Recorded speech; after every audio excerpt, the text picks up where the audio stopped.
Hi, everybody. Good afternoon. It's Wednesday, January 20, the first of 10 consecutive palindrome days. If you haven't paid attention, today is one rare palindrome day. It's a 10-digit palindrome, back and forth. The same numbers read left to right and right to left. And there's 10 5-digit palindromes coming up. If you're interested, I put in the chat, I was already prepared. In the almanac, you can look to see what all of that means. It's quite fun and very rare to have a 10-digit palindrome. Won't be happening for what, 1,000 years or 3,000 years or something, an inordinate number of years ahead. So that's all the news I have for today. It's just a palindrome day. There have not been very many meetings of the chancellors, in part because Erica, the vice president, has had to take meetings with ACCJC. Sally will know more about all of that. And I think, Sally, I'm going to ask you in a little bit to just speak briefly about the upcoming review of the accreditation standards. There was a question in the agenda, so I'll address that first and then open it up for Sally to talk to us a little bit about accreditation standards and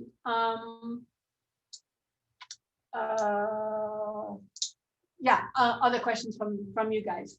So the question in the agenda was, what is the estimated timeline of when the system level discussions regarding consolidation, elimination of programs, positions, offices, etc., will be translated into concrete campus level decisions and implementation?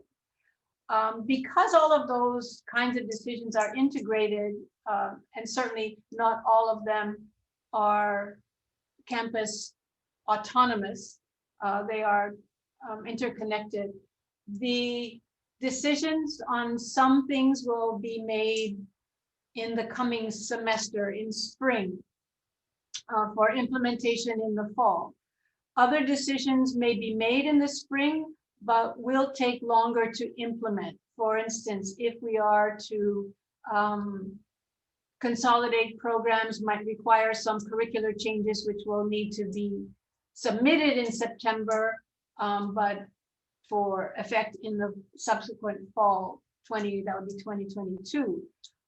If there are positions that need to be adjusted, there are union considerations for how long that takes. And if there are programs to be terminated, then there are also timelines for that. We would need to make sure that any graduates in the program or expected graduates in the program need to complete their program. So usually if we're going to stop out a program, which we have done on this campus several times, you first do a stop out, which means you don't accept any new graduates or any new majors, I'm sorry. You don't accept any new majors. Say that would happen in the fall. You teach out the students who are in the program, make sure that they can graduate with credentials. So it would take longer to have that process come to completion. So there won't be one drop dead deadline for all of these things because they're all operating on different kinds of timelines.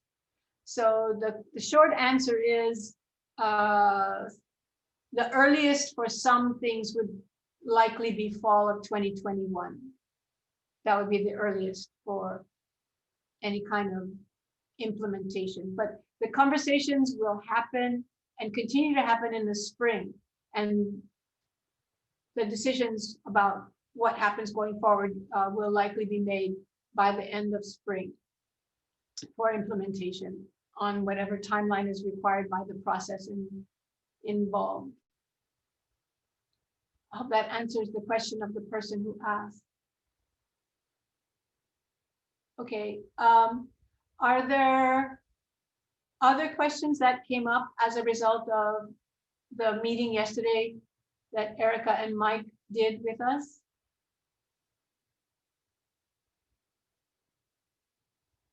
Jeff, you seem to be driving in the car. Please be careful.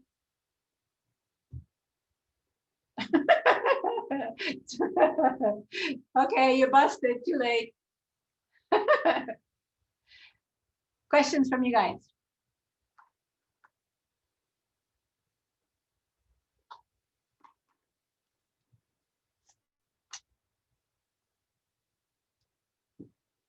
Okay, while you're formulating your questions, Sally's put into the chat um, what's happening at ACCJC. So Sally, you want to take the stage? Sure. Thank you, Louise. ACCJC, our accreditation agency, is going to do a major, super significant overhaul of the standards that our college and our sister campuses will be held to, with implementation of the new standards in fall of 2025. So it's a long process, lots and lots of room and time to get it right, because these standards will be what this campus and the other colleges in the Pacific and California live with for many years. So there's going to be a call for faculty, staff, and administrators to participate in designing these new standards. There's going to be two different roles. We're calling it writers and readers. And there'll be a formal application that will be sent out by ACCJC starting on February 1st. And my plea to everyone listening, and for you to share it with those that aren't on the call, is that we, specifically KCC, plus our sister campuses in Hawaii, have a really, really strong presence on those two groups, writers and readers.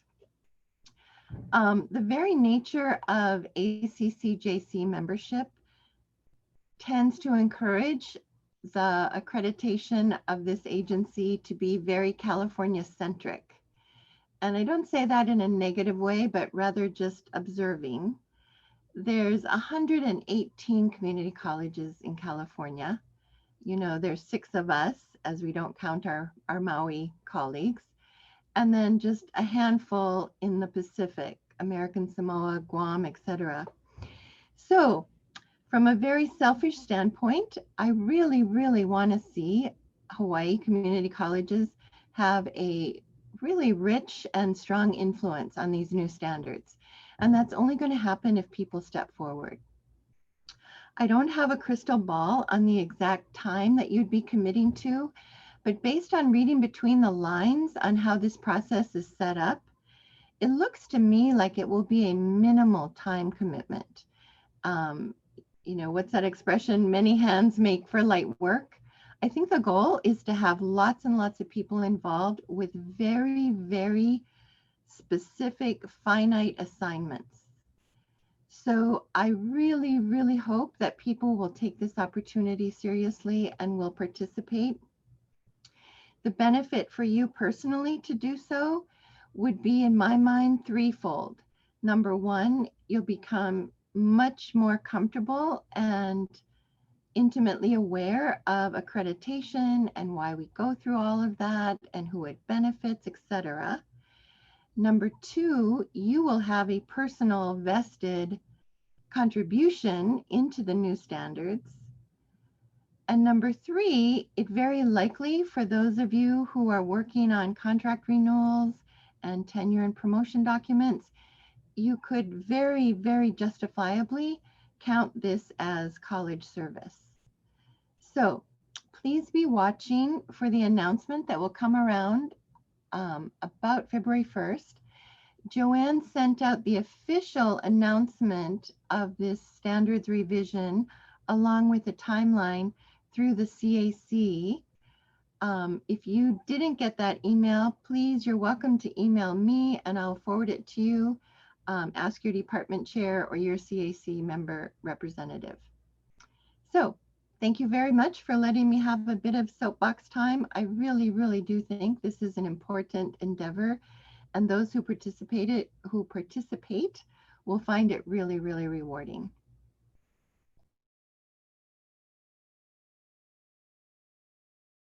I'm muted. I said a bad word. You didn't hear me. Thank you, Sally. Are there Questions for Sally about the ACCJC standards review?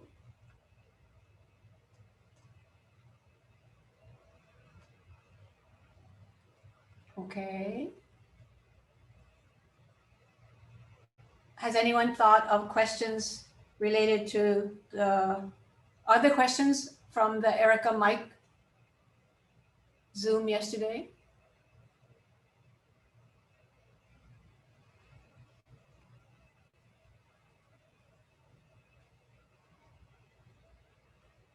Okay. Any questions about anything at all?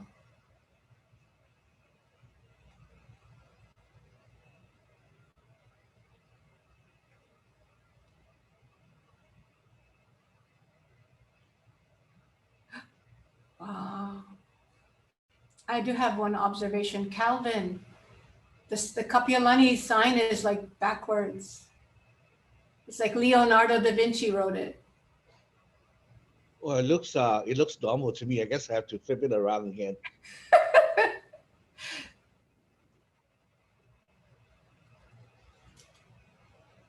Happy inauguration. I just got a message. Yes, I didn't watch the inauguration, but we can exhale now.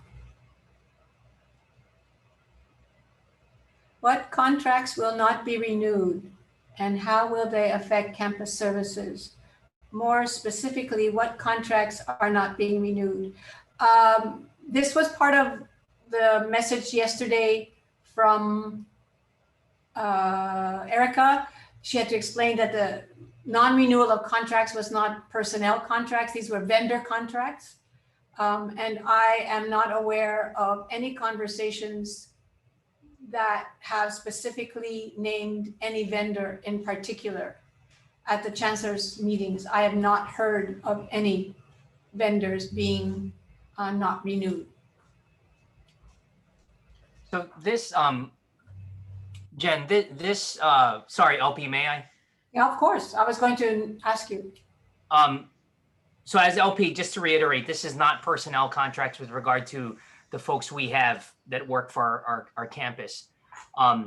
This would impact things like, for example, our Xerox copying contract, although we just got into a new one, I believe, in December. This would impact trash contracts. Any type of R&M or repairs and maintenance vendors we have, say, for equipment in culinary or in maybe health. And I'm just hypothetically speaking. What would then happen is if we're going through a new negotiation, it's not an absolute no. It's not a ban on contracts. What we would have to do, though, is we would have to request that we can enter into a contract, very much like how we have to request right now to fill vacant positions. Anything that is extremely critical, we have an opportunity to make a case if you have something out there. And I don't want anybody to panic about not being able to have contracts.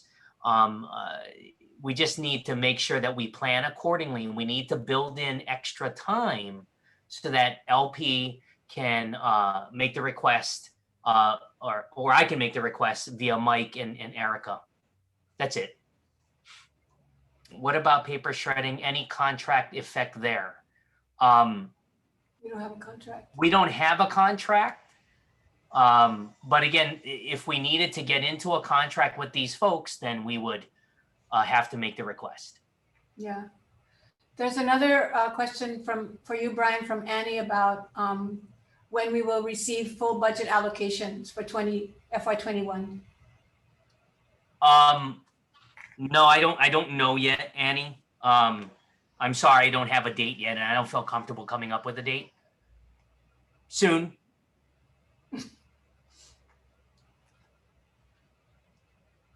Are you eye rolling me, Annie? I can feel your eyes rolling. Yes. I'll let you folks know, as soon as we can. What we're honestly waiting for is any type of, so the legislature opens today. And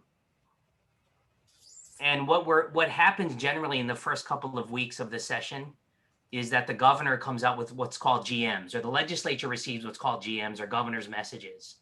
And generally, especially in tough budget years, the governor will send GM1 or GM2. GM1 normally is any new appointees for director or deputy director. GM2, governor's message 2, will then come out with, these are departmental restrictions. And so that's a message to the legislature. Hey, I'm restricting our department's X%. So in some ways we are waiting for that because we're not sure what's going to happen. It's always better for us to give a budget or an allocation out after we know the information as opposed to getting it out and then pulling back on folks. Thank you for your patience.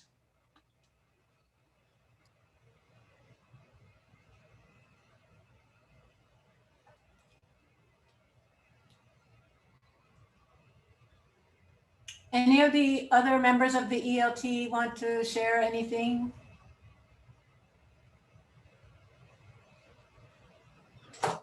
Yeah, I can share something real quick. Okay. So as noted, yesterday was the last day to add courses or drop courses with 100% refund on STAR. So any students wanting to add classes, they are being instructed to contact the instructor of the course with using their UH email. And then with the instructor's approval and the department chair's approval, the student would send that chained email to capinfo@hawaii.edu, and Kekalike will be able to put the student into a course. Okay, so all of the students wanting to get into courses will need instructor approval. And just a quick little thing about enrollment. Our enrollment is up 0.9%. Sorry, I'm pulling up the screen, so I might be lying as I look at this. You can share the screen too. Oh, that'll help.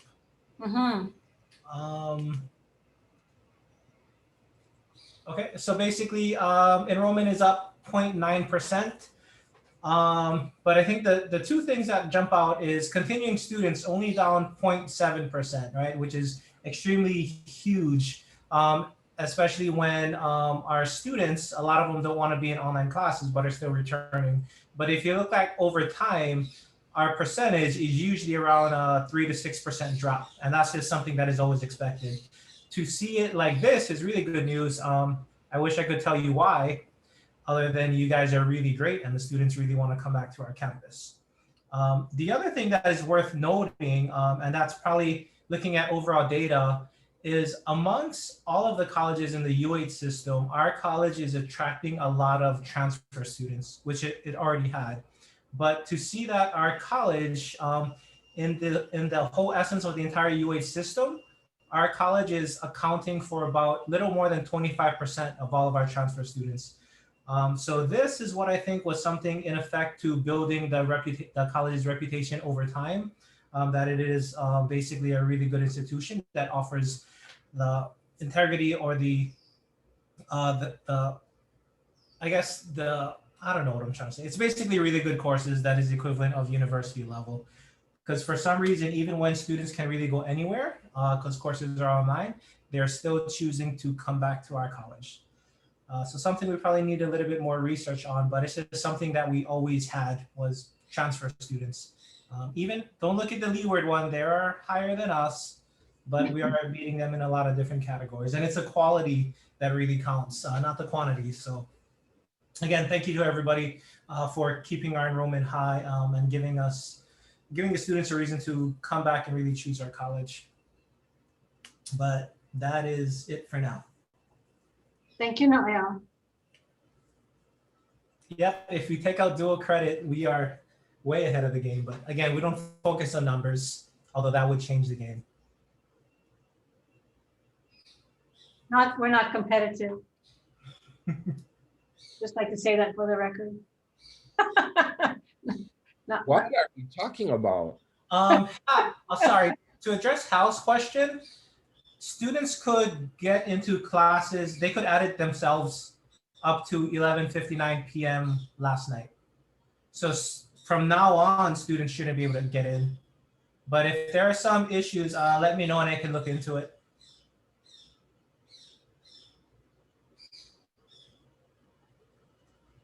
Thanks for the answers. Yeah, there are lots of reasons why we are good quality schools. Rigorous, that's the word I was looking for. Thanks, Sonny. It always helps. Get shy in front of 100+ people. It's ridiculous. True. Thank you all. 120 right now. 120. Yeah. Rigorous, good quality, especially online. We got good programs, inspiring faculty, supportive faculty, and people who serve the institution and the students well. It's a package. Other questions, other thoughts? LP, can I provide an update regarding utilities? Yes, please. Okay, I'm going to share my screen. There have been questions about electricity usage, which I bungled yesterday. Hi, can everybody see that? Yes. Okay. So this is just a mid-year report for fiscal year 21. LP is right. There's been quite a lot of questions regarding, hey, how much are we saving since, we're not really here and there's not a lot of students on campus and, et cetera. So this is only about 10 slides. Hopefully we have the information you're looking for. In quick summary, yes, we have saved funding, and yes, we have reduced our footprint, at least temporarily because of the pandemic. Right now, it's projected that for this year, we will spend 1.1 million for electricity, about 100,000 for gas, and about 570,000 for water and sewer. Utilities are about 20 to 30% of our operating costs. AC is the largest by far drain on our electricity. Even though we do save some funding, which is critical this year, and we have reduced our footprint, we have to maintain a sense of urgency because really it's only because of the pandemic that we're at this point right now. And we're in the good position of saving money. Not to mention budget wise, I don't want to beat a dead horse here, but we're going to have budget issues going into the future, at least for the next several years or more. In terms of what we're actually saving, from 19 to 20, this is electricity. From 19 to 20, fiscal year 19 to fiscal year 20, we reduced costs by 12% and it reduced our use by 10%. And that's good because that is the basically encompassing March through June of last year. From 20 to 21, and this is projected for 21, we're currently in fiscal year 21, we are projected to reduce costs by 24.5% and use by 15%. And then our 2-year comparison, so from fiscal year 19 to the projected amount for fiscal year 21, we are expecting to save about 33.5% and reduce our use by about 24%. Same thing for water and same thing for gas. So for water, we reduce our costs by 16% and use by 41%. And then with gas, 17% savings as well as a reduction of 10%. I'm going to take you guys back. This is only really looking at the last 3 or 4 years, but I want to show you guys where we came from in fiscal year 2008, 2009. We used this year for 2 reasons. Number one, it was the height of the campus's enrollment, approximate height of the campus's enrollment, but more importantly, it is what JCI, our energy manager, is using as the baseline year. I'm sorry that some of these numbers look like they're jumbled, but essentially we are down about 2.1 million kilowatt hours used from fiscal year 08 to last year, the last completed year. In terms of costs, this is what Louise, when she says she messed up, it wasn't a huge mistake. It's just kilowatt hours really what drives our costs. And so going back to 08, 09, even though we used 2.1 million more kilowatt hours, we only spent $200,000 more because the kilowatt hour usage at that time was much less. And so that's why you look at this 1.64 in fiscal year 0809 as opposed to 1.46 last year. Now we're going to take a look at the last 3 years and then this year projected forward. So in 17-18, fiscal year 17-18, we used 6.56 million kilowatt hours. This year, we're projected to be about 2 million less. Again, that's largely because of the pandemic. But you can see that we have decreased each year. In terms of cost, again, this is largely a factor of the kilowatt per hour usage. So in 18-19, don't ask me why, I still have yet to figure this, but the cost of electricity kilowatt hours is way too closely tied to the cost of oil. But therein lies the problem. In 18-19, the cost of oil was pretty high. So we're looking like from last year, we're going to be roughly 350,000 less. This takes a look at just the first 6 years. First 6 months of the fiscal year, because that's where we just completed. So it goes back to fiscal year 17-18 up to the projected amount for this year. And in July, it gives you an idea of what it looked like. So this year we were down by a lot. The 2021, the current fiscal year, is the brown column here. So you can see we are down by a lot in every aspect of usage here for every single month. This is the cost. I'm sorry, this is the cost. I'm sorry, there's a title error up here. This is cost, not usage. And so again, once again, we're going to be saving quite a bit. From 2 years ago, we're going to be down over $50,000 in December alone. This is a percentage reduction year over year. So basically from fiscal year 17 to fiscal year 18, we were up in fiscal year 18 by 13.23% in terms of cost. In terms of use, we were up by 8.57%. And you can see why this is important is I can always show you 08, what it looked like as compared to last year, but it doesn't tell us much where we're trending. And this obviously tells us that we are trending down. Now this year and part of last year largely is because obviously we had the pandemic, but our usage in 19, when there was no pandemic, was down from the previous year by roughly 9.35%. So, we got to just make sure we keep doing that. The pandemic, again, the silver lining, it's been helpful because people haven't been here. But we're not always, hopefully not always going to be in pandemic mode. This is water and sewer. So water and sewer and gas get the short shrift. They only get one slide each. But we are trending down here again, even though the last 2 years have largely been because of this pandemic. We are trending downward.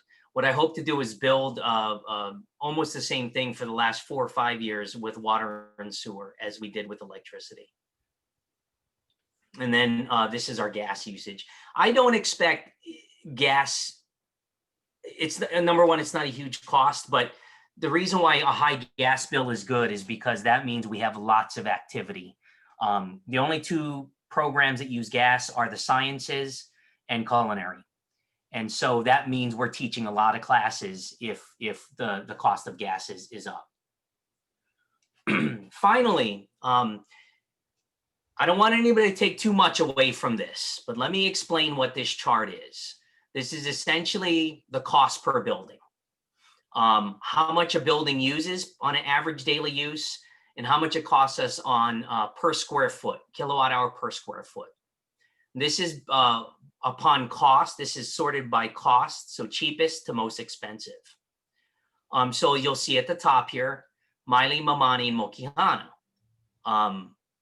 Their average daily use since fiscal year 17, since March 2017, average daily use has been 86 or 87 kilowatt hours. Right now it's costing about way less than a penny per kilowatt per square foot, and then $23.61 per day. Now, some people will be like, wow, that's great. To be honest with you, what this shows is basically that we've had a lot of construction. Since March 2017, right now, most of them have been down. Those buildings have been down. So the same thing, you can look at Olapua. Olapua is our operations maintenance support building. There's not a lot of people there except for maybe 1 or 2 throughout the day. And of course, it's closed at night. If we go all the way down to the very bottom here, well, let's stop at Copico because hey, we go, hey, wait a minute, Copico. Well, that's a heavily used building. It is, but it is also one of our newest buildings. It is an insulated building. AC was not retrofit for that building. And, quite honestly, it's an easy building to keep efficient. And so that shows up third. Now, if we go all the way down to the very bottom, you'll notice, for example, Kawila and Ilima being toward, the bottom, Ohelo as well. And those louvers, uninsulated buildings, some of the oldest buildings on campus, so the electrical distribution system, as well as most of the equipment in there is old, is obsolete, is inefficient. Finally, there's the way the building is made. Almost every single door in these buildings is a main door. That means every time somebody goes in and out, you leak AC. The construction of the entire building, if you look at underneath the doors, there's probably inch and a half space in which AC is leaking out, throughout the day. In Ohelo's situation, you have a tremendous amount of heat sources that are counteracting the AC. So AC is working extra hard, not to mention that those units are old as well. So, it gives you a good idea, though, of kind of what our campus bill looks like. It costs us $5,100 a day to run a campus. So before I want to answer this question before it comes up. So that means when we say we're shutting off AC early, we're going to be saving that $5,100. The answer is not really no.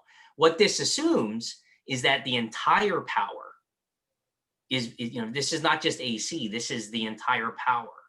And so we would have to literally shut down the entire campus, all electrical units, everything, for us to see the savings of $5,100. Outside of that, I'm done. If there's any questions, I'd be very happy to answer them, or try to at least. There is a question about solar panels in the chat.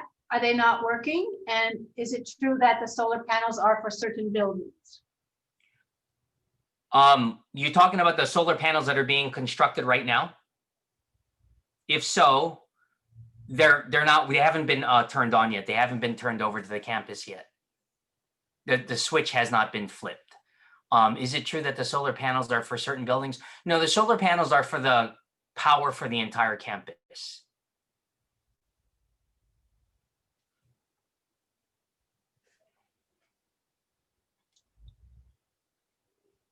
What percentage, this is Sunny's question. Sunny is asking, what percentage of our electricity kilowatt hours do we project from our solar panels?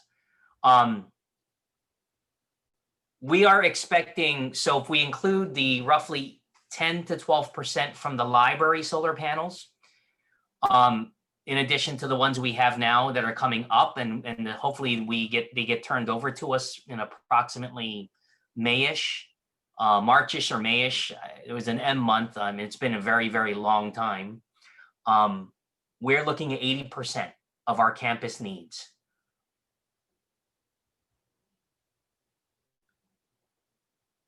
When will the solar panel be done? I can give you guys a more specific answer, but I believe, I'm sorry, my brain is not that big. I believe it was March of this year. But I will confirm that next week.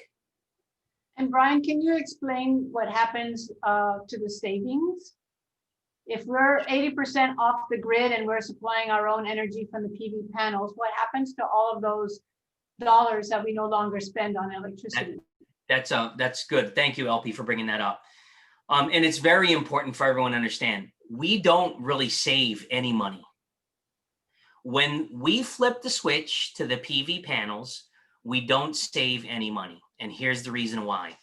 Back in 2010, 2011, we got into a roughly 20-year contract with Johnson Controls Incorporated, JCI. They are our energy managers. And what the energy manager contract spells out for us is, for those of you that were here back in 2012, And then more recently, back in 2018-19. Back in 2012, JCI put in approximately $1.5 to $2 million into the campus. They did so by doing a bunch of work, changing all of the ballasts, which are the lights, the fluorescent tube lights, and some of them actually went to LED, upgrading all of that technology so that there's less of a use and demand on electricity. Back in 2018-19, they changed all of the transformers to the majority of our buildings, again, making our buildings more efficient. Also in 2012 and 2018-19, commodes and water closets and plumbing was changed, to reduce the use of water. The whole purpose for the contract with JCI is, at about that time in 2010, 2011, the university first floated, and which is now an official policy, that by 2030, the University of Hawaii will be 100% off the grid. So that was the whole impetus behind getting into this contract. There is no way that this campus, let alone the community, any other community college campus, would have been able to afford an investment of roughly, now in our campus, a total of about $4 million after the panels are done. And so in exchange for that, what happens is, remember when I showed you that chart, 2008, 2009 was the year that JCI uses? That's their baseline year. JCI makes their money by earning, or we pay them, the difference between what we would have been paying had we been at the 2008, 2009 baseline in current dollars. Now, the formula itself is a little bit more complex. I don't have it in front of me, but how they get paid is essentially what we save. Thanks for bringing that up, LP. And it's very important for everybody to understand that this was done as a sustainability project as opposed to money saving for the university. It's about our carbon footprint and all of that other kind of stuff. Will there be an educational interface regarding the solar generation? I have to check with JCI. Our main contact is a lady by the name of Alyssa Gunderson. So I'll check with her. I believe there is, Amy. I certainly am not putting anything together, but that's why we essentially pay our energy manager, or that's why we pay Johnson Controls for this service as well. Yeah, I do remember that there was an educational component to the contract. Yeah, and Annie's right. There used to be a monitor. I believe it was a monitor, right, Annie? It used to flash statistics on campus usage as well as how we compare to the rest of the University of Hawaii. There were a lot of problems with the technology at all of the campuses, and a lot of what was reading out was actually incorrect. So the decision was made, rather than confuse people, the decision was made by the 7 community college campuses to take those displays down.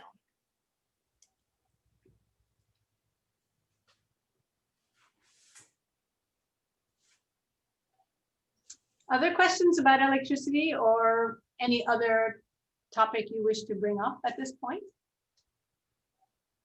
Louise, this is Carol. Mm-hmm. Yes, I'd like to share with the group that Kapiolani Community College's Community and Continuing Education just finished its work in going through a number of applications for the Mary T. Andre Scholarship for non-credit students. And we have selected 7 different awardees, and the information will be coming out after we confer with Lynn Huang and get that information to her and to you, and to see how, we move forward, because we know that there were credit awardees as well. But the students know that they will be receiving this award.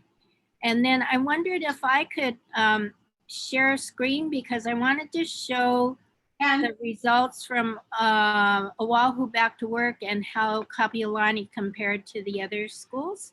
Ken, go ahead.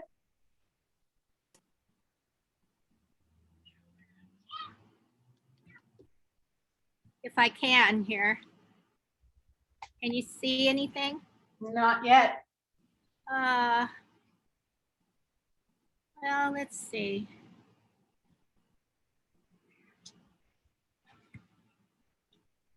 What do you see? I see you in the middle of my Brady Bunch screen. Oh, you've just moved over to the left, but no, not yours, not your screen. I'm trying to show my screen. Not happening. It's not happening. Hmm. Oh, shoot. How do you do that? I push share screen, Yeah, and then there's this white place. you gotta And find the picture of what Uh, you want to show. I have it. Click on it. I did. And And then then- click share in the bottom right-hand corner. See it now?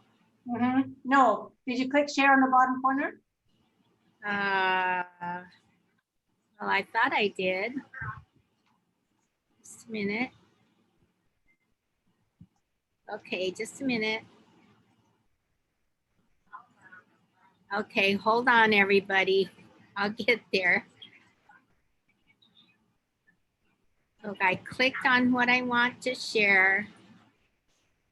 Okay, you're not seeing it yet.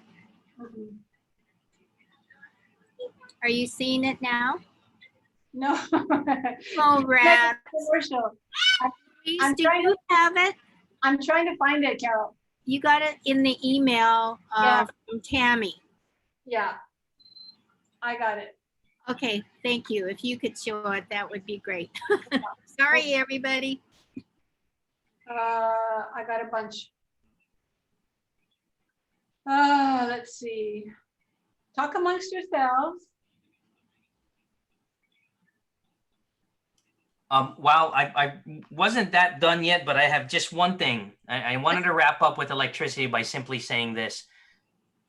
Good job.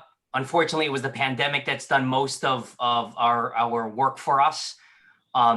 But we got to keep our foot on the gas. And we're talking about energy, it sounds like, but we got to keep our foot on the gas. We have to continue to remain diligent. And that's the reason why I'm going to really ask all of you guys, and I'll mention this again as the semester goes into the spring. It may get a little hot, folks. And as much as possible, we're going to try to keep folks, people, comfortable. But that AC, when it's kept on, it kills our bills. And so please, be patient, be understanding on what we're trying to accomplish. While it was done for sustainability purposes, I care about the money as well. And we are going to have to save the money here. So thank you. I hope to give another update maybe in March after the next 3 months, the next quarter. But thank you very much. Okay, are we there yet? Hold on. Sorry.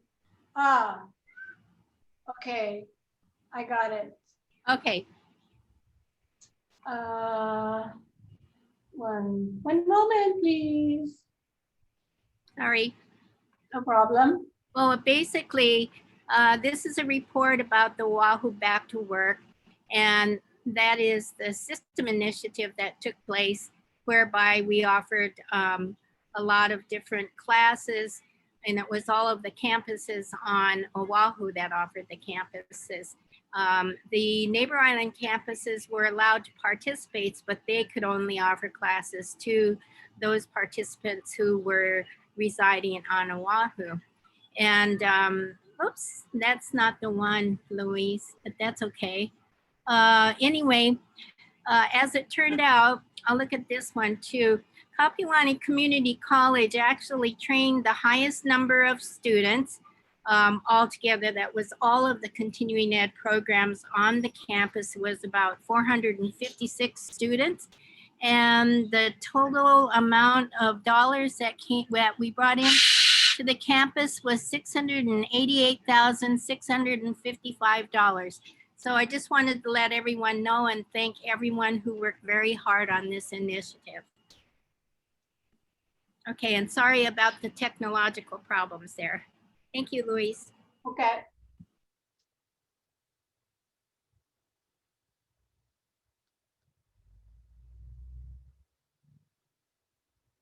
there was another comment, Brian, about where would we go to put new panels if we were going to go 100% off the grid? Okay, yeah, I'll answer that. I wasn't sure if I was going to have time. I answered Sunny on a private message, but basically, there's two things that we're trying to hit when it comes to the sustainability goals. The first one is the UH policy, that's 2030. The second one, and probably more important, is the state law, and that's 2035. So in both circumstances, the goal is the same. We have to be at net zero for our footprint. When it comes to the UH policy, we actually, it allows for us to quote unquote share. Leeward Community College is expected to gain well over 100% to cover their footprint, and Maui College is expected to gain well over 100% to cover their footprint. So we need that 20% and quote unquote, we just borrow from them. The issue comes in, however, in 2035 when the state law kicks in. It does not necessarily allow us in its present form to share that energy. So we will, we'll have to see as we get closer. Right now, there's not a heck of a lot of spaces for us to put more panels up, and our buildings, on top of each of our buildings, is a lot of plant equipment, and so we'd have to put it on the grounds. A big reason why this project has taken so long is the neighborhood. It's planning and permitting. It's not necessarily a construction issue or a technological issue, although those have increased the timeline. And why I bring this up is because, well, people will be like, oh, we'll just put it in lot C or we'll put it in lot B. Those were two areas that the community were really outright against from the beginning. So we'll have to see how we make the law. But I think in terms of making a policy, if it was due today, we would be okay. Yeah. Can I just add something?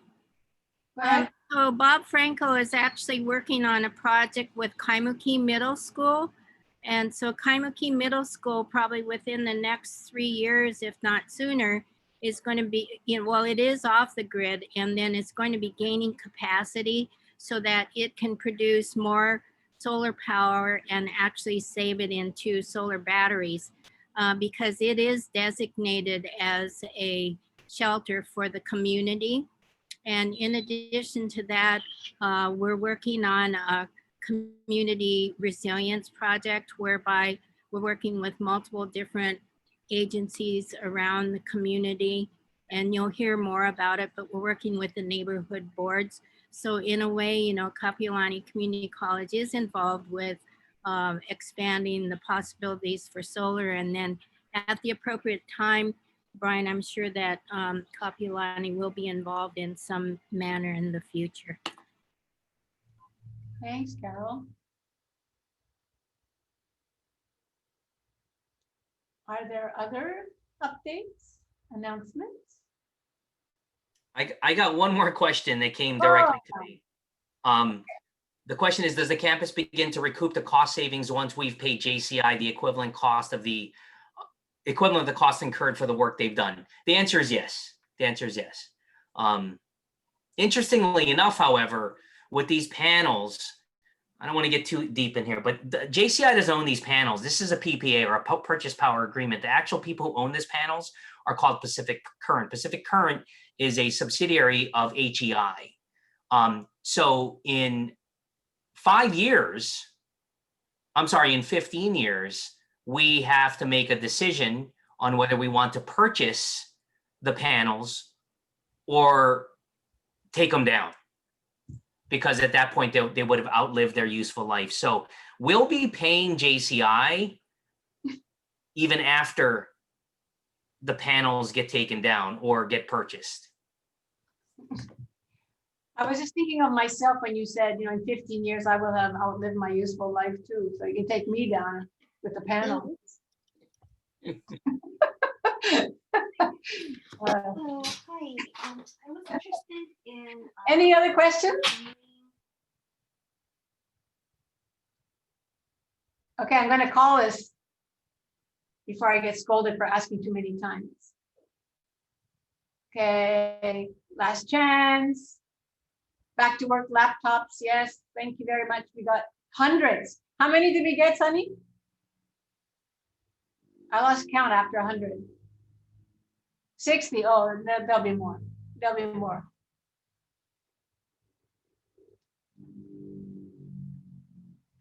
All right, you guys. We're going to call this meeting dismissed at 1:50. Thank you all very much for your participation. And if I could ask Brian and Carol to hold on while everybody leaves, we need to talk about one thing that just come up. So thank Happy you day, all. everyone. See you guys next week, Wednesday. Unmute, say goodbye. Bye, Bye. everyone. New day, new day. Bye. While planning.